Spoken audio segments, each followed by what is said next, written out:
తామసికులు రసికులు కృష్ణ నదికి ఆ వైపు ఉంటాడు ఆ మసికుడు. అందువల్ల కొందరు అట్లా చెప్తున్నారు, కొందరు ఇట్లా చెప్తున్నారు, కొందరు అమ్మవారు అంటున్నారు, ఇంకోరు అంటున్నారు. మరి దీనిలో నిర్ధారణ ఎట్లా అన్నట్టుగానే మరి తార్కికులంతా కూడా తర్కానికి అందాలి కదా, దానికి బాహ్యమైనందువల్ల రకరకాలుగా చెప్పినందువల్ల మరి మాకేమో అంతుపట్టడం లేదు, మాకు నమ్మకము కుదరడం లేదు, మరి మీరు చెప్పిన దాని యందు అని పూర్వపక్షం వాడు తను సమాధానం ఏంటి ప్రశ్న వేసినట్టుగా చెప్పాడు కదా. తమ ఇప్పుడు లోకంలో అందరూ కూడా అంత కదా, మేము చెప్పేది కరెక్ట్, ఇతరులు చెప్పేది కరెక్ట్ కాదు అని వాళ్ళ వాళ్ళ యొక్క మతాన్ని నిర్దోషం అని చెప్తూ ఉంటున్నారు. అన్య మతంలోనేమో వేరే వాళ్ళేదేమో అది బాగలేదని, తాను దేన్నైతే నమ్ముకున్నాడో దాన్ని సత్యమని నిత్యమని నిర్దోషం చెప్తున్నారు. ఇతరులు నమ్ముకునేదేమో అది బాగలేదయ్యా అని కూడా దోషాన్ని చెప్తున్నారు. మరి మీరు చెప్పేది కూడా అలాగే ఉన్నట్టయితే మరి దేన్నని మేము నమ్మాలి? అందువల్ల వాళ్ళ యొక్క ఈ యొక్క వాదానికి చిక్కకుండా మేము ఉండాలంటే ఎలా సమన్వయం చేసుకోవాలి? మార్గం ఒక్కటి కలదని ఊంచేదానికే మాకు బుద్ధికి అందడం లేదు, రకరకాలైన భావాలతో కూడుకున్న ప్రతిపాదనలు కనిపించినందువల్ల అని పూర్వపక్షి ఏం చేశాడు? ప్రశ్న వేశాడు. ఎప్పుడైతే నీవు ఈ విధంగా అడిగావో దాని గురించి నేను చెప్తూ ఉన్నాను. విశ్రబ్ధై సంభావ్యతాం అనుభవమాత్ర శరణ్యత్వాత్ సర్వతార్కిక ప్రస్థానానాం. చెప్తున్నానయ్యా, సమస్త తార్కికుల యొక్క మార్గాలకు మూలమేంటిది? అనుభవమే కదా. ఎవరేది చెప్పినా గాని అనుభవాన్ని పట్టుకొని చెప్తారు గాని అనుభవం లేకుండా చెప్పారు. వాళ్ళకు దోచిన అనుభవం వాళ్ళు చెప్పారు, వీళ్ళకి దోచిన అనుభవం వీళ్ళు చెప్పారు, వాళ్ళకు దోచిన అనుభవం వాళ్ళు చెప్పారు. అనుభవానికి భిన్నంగా ఎవరు చెప్పే అవకాశము లేదు, చెప్పలేరు కూడా. అందువల్ల సమస్తమైన తార్కికుల యొక్క మార్గము ఏదైనా కావచ్చుగాక అనుభవం మాత్రమే గతిగా ఉంది. శరణ్యత్వాత్, అనుభవం మాత్రం శరణ్యత్వాత్, అనుభవమే శరణ్యం అంటే ఏంటిది? గతిగా ఉంది. కాబట్టి సమస్త తార్క ప్రస్థానానం, ఏ ఏ ప్రస్థానాలు మార్గాలు ఏ ఏ మతాలు ఉన్నాయో వాళ్ళందరికి కూడా అనుభవమే గతిగా ఉన్నందువల్ల మరి ఇక నమ్మవలసిందేనా లేదా? నమ్మకం కలిగి చెప్పారు కాబట్టి దాన్ని నమ్మాలా వద్దా? అనుభవం అంటే అర్థం ఏంటిది? జ్ఞానం. అనుభవం అంటే జ్ఞానం. ఆ జ్ఞానమే మేము ఆత్మ అంటున్నాం. ఇంక దానిలో ఉంది. వాళ్ళకి అనుభవం ప్రకారమే వాళ్ళ మతాన్ని చెప్పారు. ఆ అనుభవమే అందరికీ ఆధారము, అదే గతి. అది లేకపోతే ఇంకా మతము లేదు, మతి లేదు, దాని అనుయాయులు కూడా ఉండరు. కాబట్టి ఈ అనుభవాన్ని అందరూ నమ్ముతారు కాబట్టి ఆ అనుభవమే జ్ఞానం అని మేము అంటున్నాము, అదే ఆత్మ అని అంటున్నాము. దీనిలో మరి వాపోవలసిన అవసరం ఏమీ లేదు అనేదాన్ని ఇప్పుడు చెప్పారు. కాబట్టి అనుభవం అంటే జ్ఞానము. ఆ జ్ఞానం విషయమై ఏ మతం వారికి కూడా విప్రతిపత్తి లేదు. జ్ఞానం మా మతానికి మా అనుభవమే కారణం అని అందరూ ఒప్పుకుంటారా లేదా? అందరూ ఒప్పుకున్నప్పుడు అనుభవమే కారణం అన్నప్పుడు అనుభవాన్ని కారణంగా తీసుకుని వాళ్ళు ప్రతిపాదన చేస్తున్నప్పుడు అనుభవాన్ని అయితే అందరూ ఒప్పుకున్నారు కాబట్టి ఆ అనుభవమే జ్ఞానము, ఆ జ్ఞానమే ఆత్మ అని మేము అంటూ ఉన్నాము అనే విషయాన్ని చెప్పారు. కాబట్టి సర్వతార్కిక ప్రస్థానానాం, ప్రస్థానం అంటే మావతు సహనో భునక్తో సహ వీర్యం కరవావహై తేజస్వినావధీతమస్తు మా విద్విషావహై. ఓం శాంతి శాంతి శాంతి. హరి. సమస్త ప్రస్థానాల అనుభవమే శరణ్యమై ఉంది. ప్రస్థానం అంటే మార్గం అని చెప్పుకున్నాం. సర్వప్రస్థానాలు అంటే వైదిక ప్రస్థానాలు, అవైదిక ప్రస్థానాలు. ప్రస్థానం అంటే మార్గం అంటే కేవలం మన ప్రస్థానత్రయం అంటే మనకు సంబంధించిన ఏంటిది అంటే ఉపనిషత్తు, బ్రహ్మసూత్రాలు, భగవద్గీత. మిగతా వాళ్ళకేంటి న్యాయము, వైశేషికము, సాంఖ్యము, చార్వాకము, జైనము, బౌద్ధము ఇవి కూడా వాళ్ళకు సంబంధించిన ప్రస్థానం. ఏ ప్రస్థానం వాళ్ళంటే నాస్తిక దర్శనాలకు, ఆస్తిక దర్శనాలకు, సర్వులకు అనుభవమే ఒక శరణ్యం. అనుభవం అనేది లేకుంటే ఎవరు ఏమి చెప్పలేరు, చేయలేరు. అనుభవం మాత్రం శరణత్వాతు. ఎవరు ఏమి చెప్పినప్పటికీ అనుభవాన్ని మాత్రం అందరూ అంగీకరిస్తూ ఉంటారు. అయితే అనుభవం అంటే ఏంటిది? ఇది నా అనుభవం అయ్యా అంటాం. అంటే ఇది నా జ్ఞానం, అంటే నేను తెలుసుకున్న జ్ఞానము అని. అనుభవం అంటే జ్ఞానం. అను పశ్చాత్ భవతీతి అనుభవ.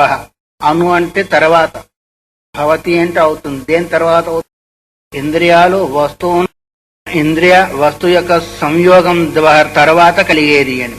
ఆయా ఇంద్రియము ఆ విషయం యొక్క సంయోగం తర్వాత కలిగేదాన్ని అతలుగుతుంది కాబట్టి అనుభవము అన్నారు. ఈ రెండిట్లో ఏ ఒకటి లోపమైనా అని అనుభవాన్ని చెప్పడానికి వీల్లేదు. వస్తువు ఉండి ఇంద్రియం లేకపోయినా, ఇంద్రియం ఉండి వస్తువు లేకపోయినా, వస్తువు అంటే కేవలం వస్తువు కదా, శబ్దం కావచ్చు, స్పర్శ కావచ్చు, రూపం కావచ్చు, ఏదైనా కావచ్చు, అది అనుభవం అని చెప్పబడదు. ఎందుకంటే ఏకస్థానంలో అనుభవం అనేది ఉండదు. అందుకొరకే అను అంటే తర్వాత, దేని తర్వాత? విషయ ఇంద్రియ సంయోగం తర్వాత కలిగేదాన్ని అందుకొరకే జ్ఞానము అన్నారు. ఈ జ్ఞానము అందరికీ శరణ్యం. ఏ ప్రస్థానానికైనా శరణ్యం, ఎవరికి కాదని దానికి వీల్లేదు. తాను వింటున్నాడు, తింటున్నాడు, వ్యవహారం చేస్తున్నాడంటే జ్ఞానం లేకుండా వ్యవహారం చేయడు. సామాన్య జ్ఞానం అనుకోండి, విశేష జ్ఞానం కాకపోవచ్చు. చిట్టు చివరికి ఒక కాకరకాయ, బీరకాయ, వంకాయ అని వ్యవహారం చేయాలనుకున్నా తత్సంబంధమైన జ్ఞానం అతనికి ఉండాలి. అక్కడి నుంచి మొదలు పెట్టుకుంటే ఎక్కడెక్కడ ఏ రూపం లోపల ఏ మార్గస్థులు, ఏ మతానుయాయులు ఉన్నారో తత్సంబంధమైన జ్ఞానాన్ని అనుసరించి వాళ్ళు వ్యవహారము చేస్తూ ఉంటారు. అందులోనే హెచ్చులు తగ్గులు ఉన్నాయి. కొందరు ఒక దగ్గరికి పోయి ఆగిపోయారు, కొందరు ఇంకా పైకి పోయారు, కొందరు ఇంకా పైకి పోయారు, కొందరు చివరి దగ్గరికి పోయారు. ఎవరు ఎక్కడికి పోయారో, ఎక్కడ నిల్చో ఉన్నారో అంతవరకే తెలుసుకొని ఇదే మెయిన్ ముఖ్యమైంది అనుకున్నారు. ఎట్లాగా? ఇంద్ర పురోచనుడు బ్రహ్మదేవుడి దగ్గరికి పోయి బ్రహ్మజ్ఞానాన్ని తెలుసుకున్నట్టు తెలుసు కదా, కథ ఒకసారి చెప్పాం గుర్తాం. ఇంద్రుడు పురోచనుడు బ్రహ్మదేవుడి దగ్గరికి పోయారు బ్రహ్మజ్ఞానంగా. సరే 33 సంవత్సరాలు బ్రహ్మచర్యాన్ని ఆచరించి వెళ్ళారు. వెళ్ళిన తర్వాత మీరిద్దరు బాగా అలంకారం చేసుకొని రండి అన్నారు. నగలు గిగలంతా కూడా అలంకారం చేసుకొని వచ్చిన తర్వాత పెద్ద నీళ్లు, ఆ నీళ్ళ కుండంలో చూడమన్నాడు. చూసిన తర్వాత అదే ఆత్మపం. అదే ఆత్మపం అంటే అదే అంటే నీళ్ళలో కనిపించే ఏంటిది? శరీరం. శరీరమే ఆత్మ అనుకున్నాడు. పురోచనుడు రాక్షసుడు కదా, రాక్షసులకు రాజు. ఇక అదే ఆత్మ అని అందరికి బోధించాడు. వాళ్ళే చార్వాకులుగా మారారు తర్వాత. శరీరమే ఆత్మ. కానీ ఇంద్రుడేమో మనం అలంకారం చేసుకుంటే అలంకారంగా ఉంటుంది, అలంకారం లేకపోతే అలంకారంగా ఉండదు అని ఆయన ఏం చేశాడు అంటే కొంచెం వివేకం కలిగింది ఆయన. ఇది ఆత్మ ఎట్లా అవుతుంది, మారేది ఆత్మ ఎట్లా అవుతుంది, కాదు కదా అని విచారణ వచ్చింది. అందువల్ల మళ్ళీ పోయాడు. ఆ విచారణ ఎందువల్ల కలిగింది ఆయన? ఆ విచారణ ఎందువల్ల, ఎట్లా కలిగింది, ఎందుకు కలిగింది ఆయనకి? యజ్ఞాలు చేస్తే గాని ఇంద్రుడయ్యాడు. ఆ ఇంద్రియాల యజ్ఞాలు చేసిన ఫలము అక్కడ వివేకాన్ని ఇచ్చింది. పుణ్యఫలము వివేకాన్ని ఇచ్చింది. అందుకే మాటి మాటికి పుణ్యం కావాలనేది మర్చిపోతున్నాం మనం. అది ఇడ్లీల కింద పడిపోతుంది. ఒక యజ్ఞం కాదు, 2 యజ్ఞాలు కాదు, 100 యజ్ఞాలు చేస్తే గాని దాని ఫలితంగా ఇంద్రుడయ్యాడు. ఆ పుణ్యఫలం ఏం చేసింది? సమయానికి వివేకాన్ని ఇచ్చింది. ఇచ్చినందువల్ల ఇది ఆత్మ ఏదానికి వీల్లేదన్నాడు. మళ్ళీ పోయారు. మళ్ళీ 33 సంవత్సరాలు బ్రహ్మచర్యాన్ని ఆచరించమన్నాడు. మళ్ళీ బోధించాడు. ప్రాణమే అన్నాడు, మళ్ళీ మనస్సే అన్నాడు, మళ్ళీ విజ్ఞానమే అన్నాడు. 4 సార్లు పోయినా ఆఖరికి ఇంకొక 5 సంవత్సరాలు రమ్మన్నాడు. మొత్తం 105 సంవత్సరాలు బ్రహ్మచర్యాన్ని ఆచిస్తే ఆఖరికి ఆయనకు వాస్తవిక స్వరూపాన్ని బోధించాడు. అని దీనివల్ల మనం ఏం చెప్పుకుంటున్నాము? వాడికి అంతవరకే జ్ఞానం కలిగింది. పురోచనుడికి అంతవరకే ఆగిపోయాడు. ఇంద్రుడు కూడా అక్కడే ఆగిపోతే ఏమయ్యేది? అంతవరకు. అట్లాగే ఒక్కొక్క మతానుయాయులు కూడా తాను ఎంతవరకు పోయారో అక్కడికే, ఇదే నిజం, ఇంకా దానిపైన లేదనే భావన చేత ఈషన్ మతాలు, ఆస్తిక మతాలు కావచ్చు, నాస్తిక మతాలు కావచ్చు, వాళ్ళు ఏ పరంపరలోనైతే పెరిగారో ఆ పరంపరలో అంతవరకే బోధిస్తూ వస్తూ ఉన్నారు. కానీ ఏ మతం వారికైనా గాని అనుభవమే శరణ్యము అన్నారు.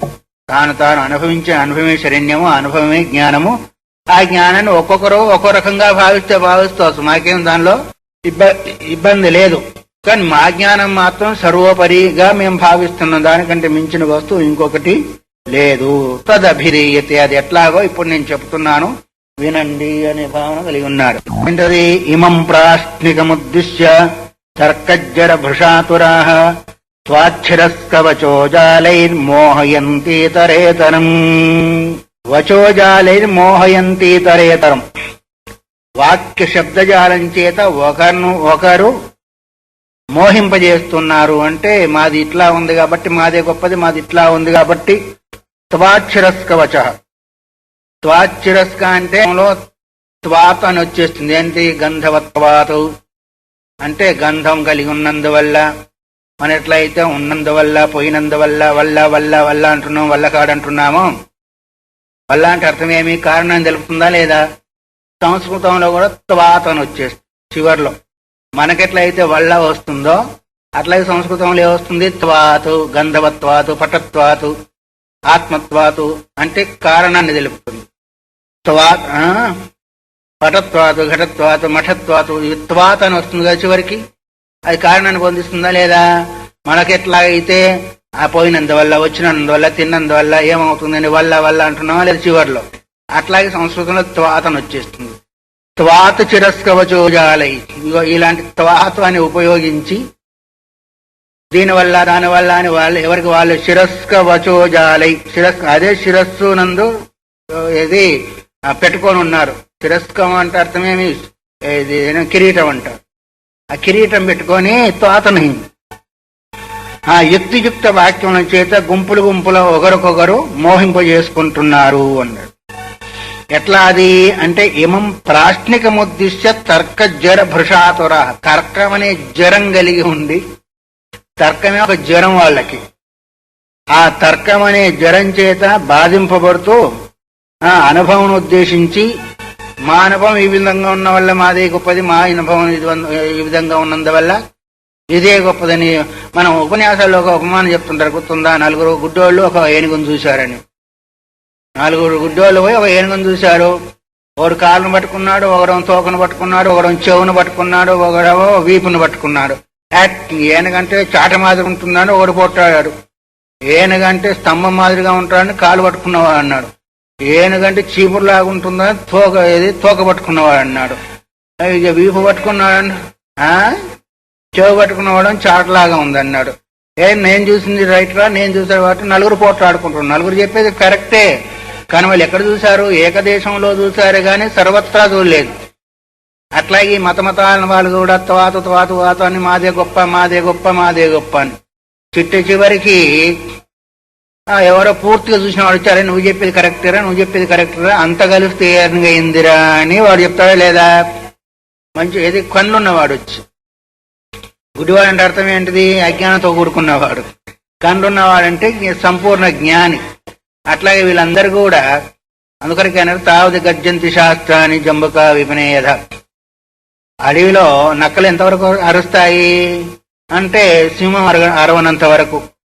సింహం అరిచిందంటే ఆ నక్కలు ఎక్కడ పోతాయో పోతాయి. అట్లాగే తావది గర్జంతి శాస్త్రాన్ని జంబుకే విపనేయధ. శాస్త్రాలు ఎంతవరకు అరుస్తాయంటే వేదాంతం అనే కేసరి అరవనంత వరకే.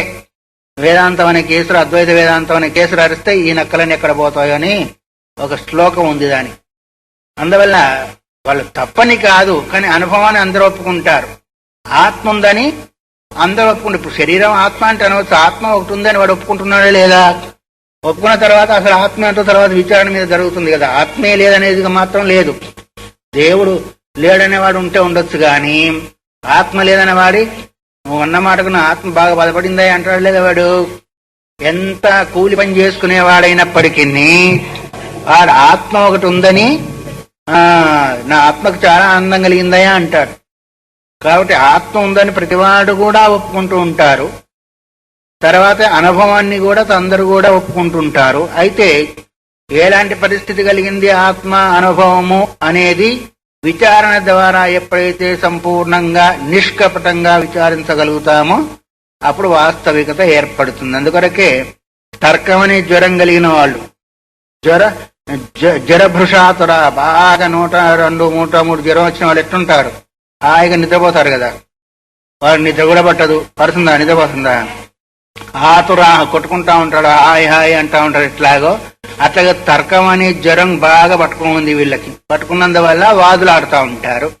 అందువల్లనే త్వాచ్చిరస్వచోజాలని మోహయంతి, వాళ్ళ యొక్క వాక్యజాలం చేత ఎదుటి వాళ్ళను మోహింపజేస్తూ ఉంటారు అని ఈ విధంగా చెప్పారు. ఎందుకు చెప్పారు అంటే, ఇప్పుడు మనం అనుభవమాప్త శరణత్వం అన్నాం కాబట్టి ఆ అనుభవాన్ని గురించే రకరకాలుగా చెప్పుకుంటూ ఉంటారు.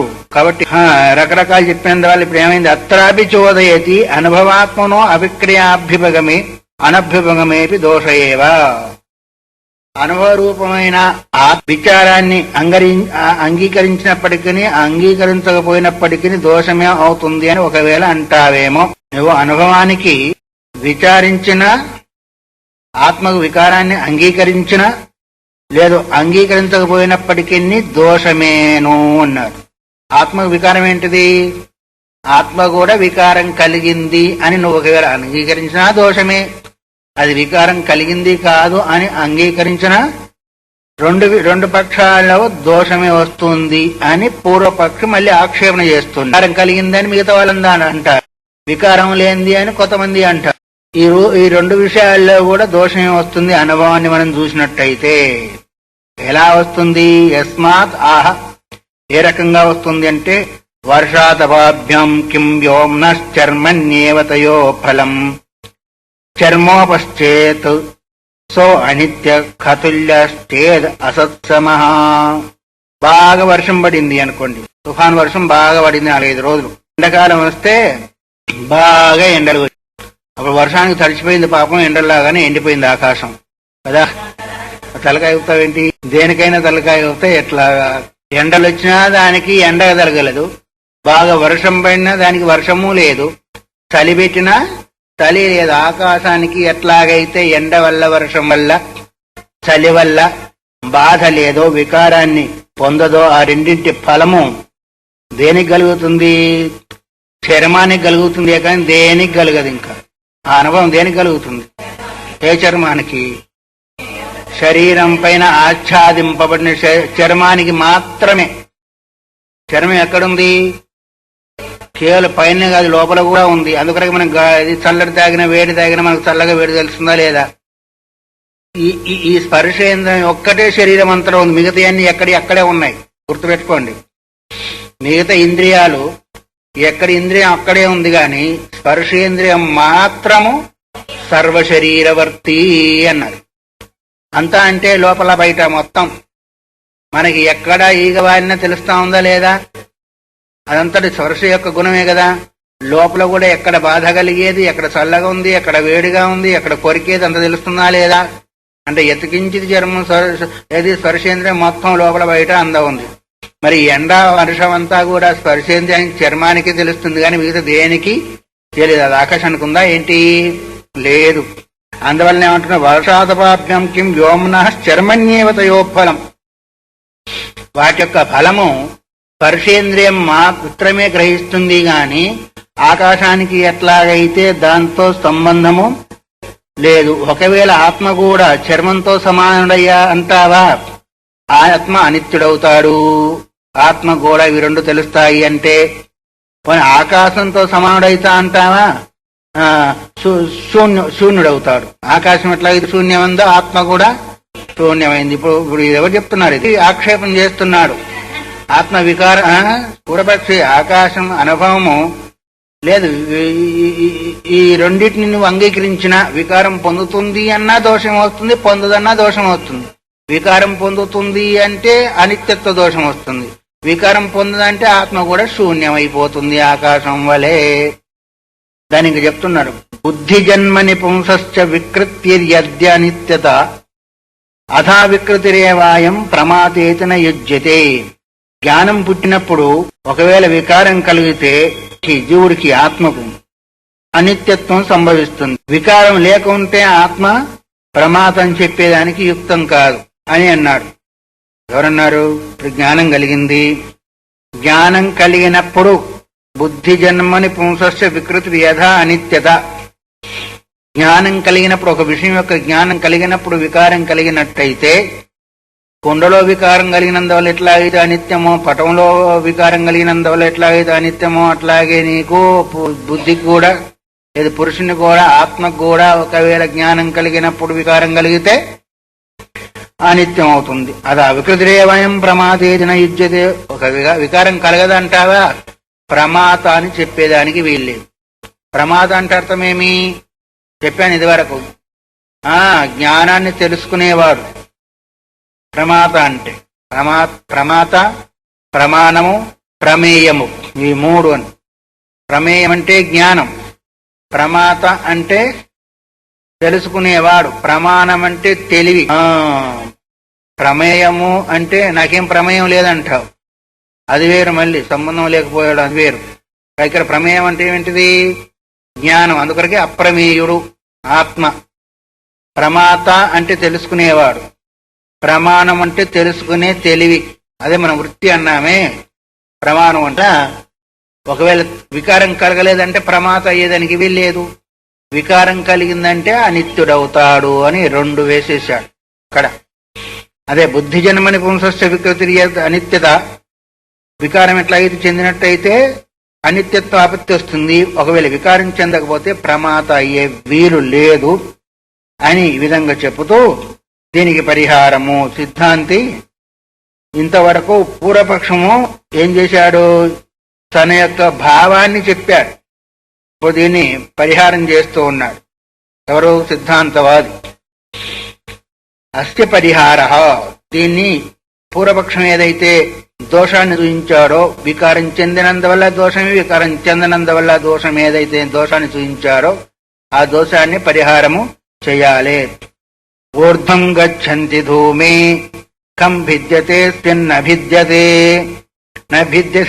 నభిద్యతే చేస్తాస్నుత్వం భిద్యతే చేద్భినాస్యకా చేద్భిదానా. ధూమే ఊర్ధ్వం గచ్చతి. చలి పెడుతుంది అనుకోండి పొద్దున్నే, కొంతమందికి మంట వేసుకుంటారు కదా, మంట వేసుకునే కాలం. అది పచ్చిగా ఉంది, పొగ అంతా పైకి పోతా ఉంది. పొగ పైకి పోతా ఉంటే ఆ పొగ వల్ల ఏమైంది, కం భిద్యతే చిన్న భిద్యతే, ఆకాశానికి రంధ్రం పడిందా లేదా, రంధ్రం. పొగ పైకి పోయినప్పుడు అడుగుతున్నాడు కదా, కం భిద్యతే చిన్న భిద్యతే, అది రంధ్రం పడుతుందా పడదా. నా భిద్యతే చేత్తో స్థాస్నుత్వం. ఒకవేళ ఆకాశానికి రంధ్రం పడకపోతే పొగ కిందనే ఉండాలి, పైకి పోకూడదు. భిద్యతే భిదాస్యక. ఒకవేళ అది భేదింపబడింది అంటే ఆ భేదం ఎలాంటిది చెప్పలేవు. ఆకాశానికి భేదం ఛిద్రం లేదు, రంధ్రం పడింది అంటే ఆ రంధ్రం ఎటువంటిదో చెప్పరన్నా చెప్పు. లేదు పడలేదు అంటావా, పొగ కిందనే ఉండాల పైకి అని ఎవరు, సిద్ధాంతి పూర్వపక్షిని అడుగుతున్నారు. అతను అడిగాడు కదా, వికారం చెందుతుందా చెందదా అని రెండు చూపెట్టాడు. ఇప్పుడు ఆకాశానికి రంధ్రం పడుతుందా పడదా చెప్పు, పడకపోతే ఇది కిందనే ఉండాలా. పడిందంటావా, ఆ రంధ్రం ఎలాంటిగా ఉందో, ఎంత పెద్దగా ఉందో, ఎంత చిన్నగా ఉందో, ఎట్లాగా ఈ పొగ రంధ్రం ఉంచిపోయిందో అదన్నా చెప్పు. అంటే శాస్త్రం యొక్క తర్కం బలి బాగా ఉంటుంది. ఎందుకంటే ఇప్పుడు ఆత్మ విక్రయం అంటావా అవిక్రయం అంటావా, విక్రయం అయితేనేమో అనిత్యత్వాపదే, అవిక్రయం అయితేనో శూన్యం అయిపోతుంది. దేనివల్ల చెప్పాడు ఆయన, ఆకాశాన్ని కదా ఉపమానం తీసుకొని చెప్పాడు ఆయన కూడా. అయితే ఆకాశంలోని పొగ ఒకవేళ మంట పెట్టినట్టయితే ఆ పొగ రంధ్రం చేసుకొని పైకి పోయిందా, లేదా కిందనే ఉండిందా. రంధ్రం చేయకపోతున్నాం, పొగ కిందనే ఉండాలా. రంగంతో వేసుకొని పోయింది అంటే ఆ రంధ్రం ఎలాంటి రంధ్రమో, ఎంత చిన్నదో ఎంత పెద్దదో చెప్పు అన్నట్టుగా ఉంది. నా భిద్యతే చేసి స్నాత్మత్వం. ఒకవేళ రంధ్రం పడకపోతే కిందనే ఉంటుంది. భిద్యతే చేసి రంధ్రం పడినట్టయితే భిద అస్త్యక, దాని యొక్క భేదము ఎటువంటిది అని అడుగుతున్నారు. కాబట్టి ఎందుకు అంటే అది పోయేదానికి ఒక అవకాశం కావాలా వద్దా. ఇప్పుడు మనం వెళుతూ ఉన్నామంటే అక్కడ ద్వారం అవకాశం ఇచ్చింది, వెళుతున్నాం. అట్లాగే ఈ ఆకాశం కూడా అవకాశం ఇచ్చిందా ఇవ్వలేదా. అవకాశం ఇవ్వలేదు అంటే కింద ఉండాలా, ఇచ్చిందంటే ఎలాంటి అవకాశాన్ని ఇచ్చింది, ఆ అవకాశం యొక్క స్వరూపం ఏంటిది చెప్పగలుగుతావా అని. ఎందుకంటే ధూమం పైకి పోయేప్పుడు కనపడుతుందా ఆకాశం ఎటువంటిది అవకాశాన్ని ఇచ్చిందో.